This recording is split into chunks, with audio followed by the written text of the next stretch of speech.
Friends, welcome back to English with Yogita Kumari. So friends, this is the part 2 of our tense series in which we are going to discuss present continuous tense. Friends, in previous video we have already discussed present indefinite tense.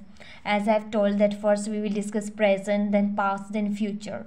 So we have started present series in which we have discussed present indefinite and present continuous is in this video. So without wasting our time, let's get started. So friends, as you know, present continue. What is the meaning of continue? Continue means the work which continues goes on in present time. Means ऐसा काम जो present में continue हो रहा है. For example, I am teaching. So right now I am teaching. This is a present time. तो अभी present में मैं क्या कर रही हूँ? I am teaching. तो मैं इस टाइम पे जो मैं एक टीच करवा रही हूँ right now. So this is called present continue. There is one more category that is called present perfect continue. This is totally different. हमने यहाँ पे confuse नहीं होना. जब हम present continue पे आएंगे तो हम उसको डिटेल में समझेंगे. और present continue and present perfect continue ये totally एक दूसरे से different है.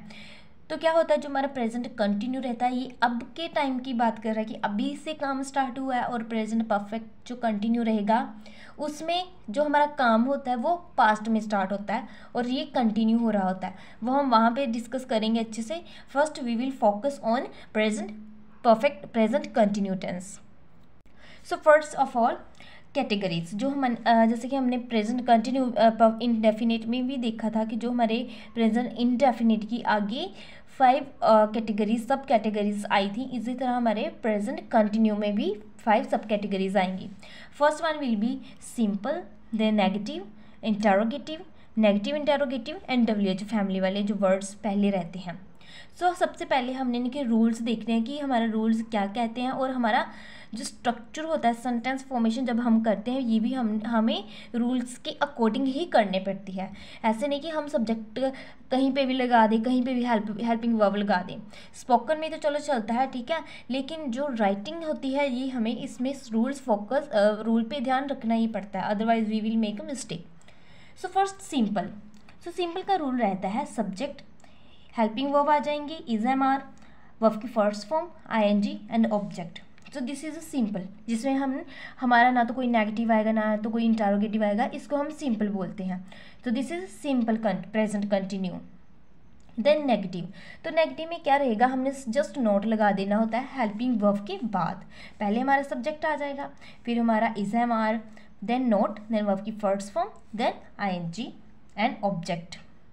नेक्स्ट हमारा आता है इंटरोगेटिव. तो इंटरोगेटिव का मीनिंग ये क्या होता है, जिसमें हम क्वेश्चन करते हैं, ठीक है. और लास्ट में राइटिंग में जो हमारा आता है कर्सिव का जो क्वेश्चन मार्क आता है ये हमने मोस्ट इम्पॉर्टेंट वो वहाँ पे लगाना ही होता है राइटिंग में. स्पोकन में ये नहीं चलता, लेकिन राइटिंग में हमने कर्सिव मार्क लगाना ही होता है जिससे पता चल जाए कि ये कोई सेंटेंस है जो हमें क्वेश्चन कर रहा है. So that sentence is called interrogative sentence. So interrogative का जो हमारा रूल रहता है इसमें फर्स्ट हमने हेल्पिंग वर्ब पहले लगा देने होते हैं. जैसे कि हमारे जो इज एम आर आएंगे ये हमारे सब्जेक्ट से पहले आएंगे. और इज एम आर कैसे आएंगे, अकॉर्डिंग टू सब्जेक्ट. अगर हमारा सब्जेक्ट सिंगुलर है तो हमारा इज आएगा, अगर सब्जेक्ट प्लूरल है तो यहाँ पे आर आएगा, और अगर आई है सब्जेक्ट तो एम आएगा, ठीक है. फिर हमारी वर्ब की फर्स्ट फॉर्म आएगी, फिर ING, फिर हमारा ऑब्जेक्ट आ जाएगा. देन हमारा आता है negative interrogative, in which we will see negative versus interrogative. दोनों हमारे साथ में आएंगे. पहले हमने देखा ओनली नेगेटिव, फिर हमने देखा इंटरोगेटिव. अब नेगेटिव इंटरोगेटिव साथ में आ रहे हैं. देखिए इसका रूल क्या बोलता है. फर्स्ट आएगा इज एम आर, जो हमारे हेल्पिंग वर्ब्स रहेंगे ये पहले आएंगे, फिर हमारा सब्जेक्ट आएगा और फिर हमारा नोट आएगा, देन वर्ब की first form ING and object. So mostly हम यहाँ पे कंफ्यूज होते हैं जब हमारा नेगेटिव इंटरोगेटिव में का सेंटेंस आता है जिसमें हम बोल सकते हैं कि यू कैन से कि आर यू नॉट वर्किंग, क्या तुम काम नहीं कर रहे. सो ऐसे वाले जब सेंटेंसेस हमारे आते हैं इसमें हम कंफ्यूज हो जाते हैं. हमें पता नहीं होता कि सब्जेक्ट के पहले नोट आएगा या पहले बाद में आएगा. This is a little bit confusion. Now I hope you have understood. तो अभी इसमें क्या होता है, सब्जेक्ट आता है और सब्जेक्ट के बाद नोट आता है. सो नेक्स्ट हमारी सब टाइप आती है WH फैमिली। तो WH फैमिली की वही वर्ड्स होते हैं जिसमें वाई, होम, वेयर, ये सब वर्ड्स रहते हैं, लेकिन ये हेल्पिंग वर्ब से पहले आते हैं, हेल्पिंग वर्ब के बाद नहीं आएंगे।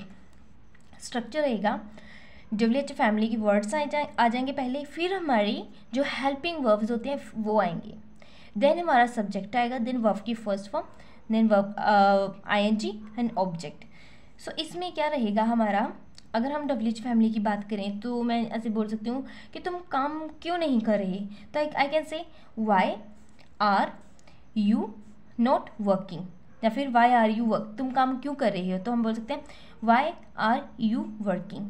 सो this will be a structure, ये हमारे सेंटेंसेस के स्ट्रक्चर रहेंगे। हमें ऐसा रूल फॉलो करना पड़ेगा। हम ये नहीं बोल सकते कि सब्जेक्ट पहले लिख दिया, इज एम आर बाद में लिख दिया, सो ऐसे वाला नहीं चलेगा। We have to follow some fixed rules. So next बात आती है जो हमारे इज एम आर आते हैं, ये किसके साथ आते हैं, कौन से हमारे ऐसे वर्ड्स रहते हैं। तो ऐसे ही मैंने अभी यहाँ पे लिखा हुआ है, इस हमारा आएगा सिंगुलर के साथ। तो सिंगुलर हमारा होता है ही, शी, इट, नेम। ऐसे जो आ जाएंगे हमारे प्रोनाउंस, ठीक है, प्रोनाउन जिसको हम बोलते हैं ही, शी, इट, ये हमारे सिंगुलर होते हैं और इनके साथ हमेशा ही इज आता है। देन प्लूरल, इसमें आई, वी, यू, दे, ये होते हैं एक से ज़्यादा जो लोग होते हैं, उनके साथ आर आएगा और आई के साथ हमेशा ही एम आएगा। So now we will see some examples, इसके थ्रू हमें और से अच्छे से समझ आ जाएगा।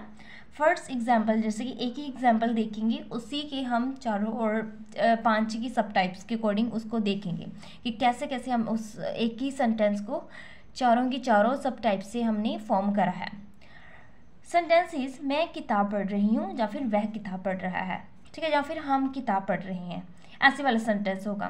तो आप एक सेंटेंस को देखिए, उसके बाद आप hundreds of sentence you can make by your own self. So मैं किताब पढ़ रहा हूँ, या वह किताब पढ़ रहा है, या हम किताब पढ़ रहे हैं।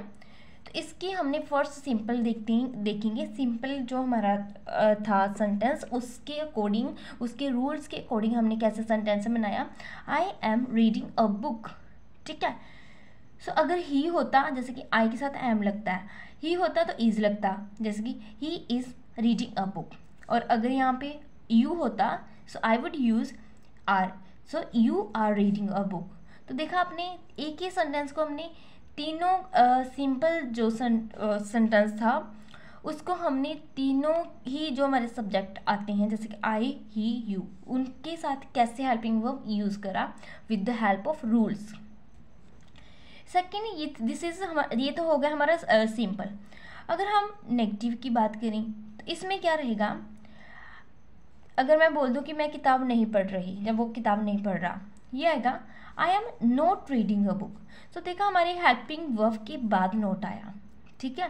सो आई आया और एम आया, क्योंकि आई हमेशा ही एम के साथ आता है। Then he is not reading a book, so he कि वह किताब नहीं पढ़ रहा है। देन तुम किताब नहीं पढ़ रहे हो, तो हम बोलेंगे you are not reading a book.